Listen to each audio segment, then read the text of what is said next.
Ready mix কালা ভুনার মশলা দিয়ে কালা ভুনা রান্না করলাম। দেখতে কি লোভনীয়, সাথে চিকেন ফ্রাই আর হচ্ছে পোলাও।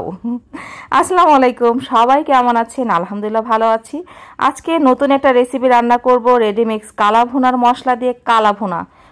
আমি গরুর মাংস নিয়েছি, আপনারা ইচ্ছা করলে এখানে খাসির মাংস দিয়ে রান্না করতে পারেন, যাই যেটা খাই। তো এখানে হচ্ছে গরুর মাংস রান্না করব কালা ভুনা। তো এখানে আমি কালা ভুনার একটা প্যাকেট নিয়ে এসেছি, রাঁধুনি কালা ভুনার প্যাকেট। তো প্যাকেটটা আমি হচ্ছে এখন খুলে দেখাবো এখানে ভিতরে কয়টা প্যাকেট থাকে। তো এখানে হচ্ছে 2টা প্যাকেট দেখতে পাচ্ছেন, বের করছি। তো একটাতে হচ্ছে কালা ভুনার মশলা বড়টাতে, আর ছোটটাতে থাকে হচ্ছে ধনিয়া গুঁড়া। তো এখানে প্যাকেটটা খুলে দেখাচ্ছি, এতে দেখতে পাচ্ছেন ধনিয়া গুঁড়া না, এটা কালা ভুনার মশলা আর এটা হচ্ছে ধনিয়া গুঁড়া।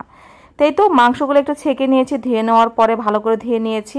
তো এখানে হচ্ছে আমি দেখতে পাচ্ছেন কড়াইয়ে দিয়ে দিলাম।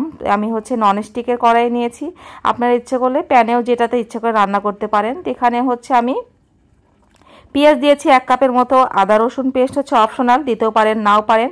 1 কাপের মতো সরিষার তেল দিয়েছি, সাথে দিয়েছি সয়া সস। সয়া সসটা দিলে হয় হচ্ছে কালারটা সুন্দর হয়, মানে কালো যে কালার সেটা আসলে অথেন্টিক, এই কালারটা চলে আসে একদম।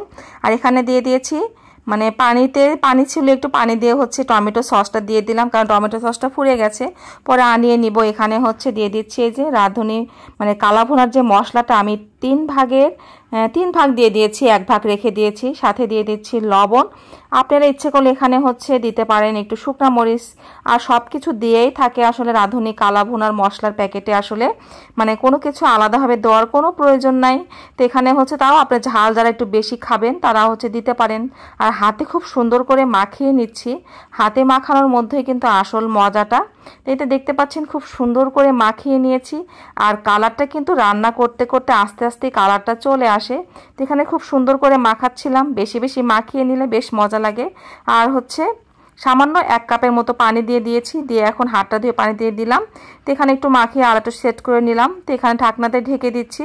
এখন হচ্ছে ঢাকনাটা উঠিয়ে আবার একটু নাড়াচাড়া করে নিচ্ছি, কারণ মাংসটা আস্তে আস্তে নাড়াচাড়া করে উল্টিয়ে পাল্টে দিতে হবে। যদি লেগে যায় তাহলে কিন্তু কালা ভুনার টেস্টটা কিন্তু একদম নষ্ট হয়ে যাবে।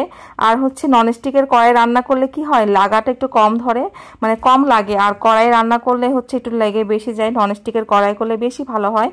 তবু ননস্টিকের কড়াই না হলেও সমস্যা নাই, কড়াইয়ে রান্না করলে একটু ঘন ঘন নেড়ে দিবেন।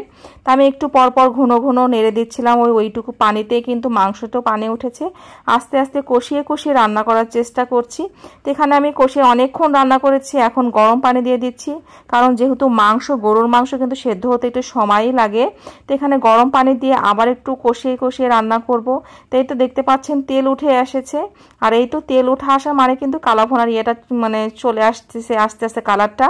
তো এখানে যে মশলাটা ছিল ধনিয়া গুঁড়ার যে মশলা ছোট প্যাকেটে, ওইটা আমি অর্ধেকের একটু বেশি দিয়ে দিলাম, আর 1 ভাগ রেখে দিয়েছি, মানে 2টা মশলার অর্ধেকের একটু বেশি। আর এখানে আসলে 2 কেজি মাংসের জন্য ছিল। আর এখানে হচ্ছে একটু পোলাও রান্না করছি, পোলাও বা পোলাও যাই হোক। এখানে পোলাওটা হচ্ছে একটু গাজর যে কেটে রেখেছিলাম কিউব করে ফ্রিজের ভিতরে, তো সেগুলোই হচ্ছে আমি এখন বের করে নিয়ে এসে পোলাওর ভিতর দিয়ে দিলাম। কালারটা কিন্তু ভালো হয়, কারণ বাচ্চারা যেহেতু চিকেন ফ্রাই খাবে, সাথে চিকেন ফ্রাইয়ের সাথে কিন্তু খেতে বেশ মজা লাগে। তো এখন আমি হচ্ছে কালা ভুনার জন্য বাগার দিয়ে দিব, বাগার বা তেলানে যায় যেটা বলে। তো এখানে আমি রসুন, পেঁয়াজ আর শুকনা মরিচ নিয়ে নিয়েছি কয়েকটা। আর এতে খাই ফাঁকে হচ্ছে একটু নাড়াচাড়াও করে দিচ্ছি, মাংসটা যে নিচে লেগে না যায়। আর আদা কুচি করে নিয়েছি একটু কেটে, আদা কুচি দিলে ফ্লেভারটা অনেক সুন্দর হয়। আর বাগারটা দিলে কালা ভুনার মানে সেন্টটা অনেক সুন্দর হয়, আর খেতেও বেশ মজা লাগে। তো এই যে পেঁয়াজটা আমি একদম ব্রাউন কালার করে ভেজে নিচ্ছি।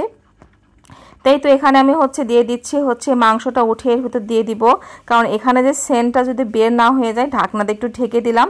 তো ঢাকনাটা উঠিয়ে নিচ্ছি, নিয়ে এখন আমি এই কালা ভুনার যে রান্নাটা হইয়া করেছি বাগার দিয়ে নিলাম, সেটা এখন এর ভিতর ঢেলে দিব। তো ঢেলে দিয়ে আবার একটু নেড়ে চেড়ে নিচ্ছি, খুব সুন্দর করে নেড়ে চেড়ে নেওয়ার পরে রান্নার শেষের দিকে এসে পেঁয়াজটা আমি একটু চার ফালা করে কিউব করে কেটে নিয়েছি, এইটা আবার দিলে টেস্টটা একটু ভালো হয়। দিয়ে এখন আবার একটু নেড়ে চেড়ে নিচ্ছি, সুন্দর করে নেড়ে চেড়ে নেওয়ার পরে যে টমেটো সস, আবার 1 চামচ টমেটো সস রেখে দিয়েছিলাম, দিয়ে দিলাম টমেটো সস। এখন সুন্দর করে একটু নামানোর আগ মুহূর্তে নেড়ে চেড়ে নিচ্ছি।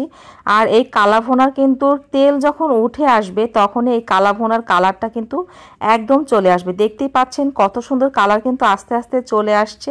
আর এই তো দেখতে পাচ্ছেন তেল কিন্তু একদম ভেসে উঠেছে, তার মানে কালা ভুনা একদম পারফেক্ট রেডি। আর এই ফাঁকে হচ্ছে বাচ্চারা আবার চিকেন ফ্রাই খাবে পোলাও দিয়ে, তাই ওদের হচ্ছে চিকেন ফ্রাই বানিয়ে দিচ্ছি একটু কোনো রকম করে চিকেন দিয়ে, একটু ময়দা দিয়ে, তারপরে হচ্ছে হলুদ লবণ মরিচের গুঁড়া সব কিছু দিয়ে, আদা রসুন পেস্ট দিয়ে। তো এদের জন্য চিকেন ফ্রাই বানিয়ে দিচ্ছে। বাচ্চারা তো চিকেন ফ্রাই আবার অনেক পছন্দ করে, তারা কালা ভুনার চেয়ে চিকেন ফ্রাই বেশি পছন্দ করবে, কারণ বাচ্চারা চিকেন ফ্রাই বলতে পাগল। তো এই তো একদম রেডি কালা ভুনা চিকেন ফ্রাই। আর হচ্ছে এই যে পোলাওয়ের ভিতরে আমি কিন্তু একটু মটরশুঁটিও দিয়েছি, গাজরও দিয়েছি, মানে বাচ্চারা যদি খুশি হয় ফ্রাইড রাইসের মতো হয়, বাচ্চারা অনেক খুশি হবে খেলে। তো ওদের জন্য প্লেটে বেড়ে নিলাম। আর একদম রেডি কিন্তু আমার কালা ভুনা আর চিকেন ফ্রাই। সবাই ভালো থাকবেন, আল্লাহ হাফেজ। নতুন কোনো ভিডিও নিয়ে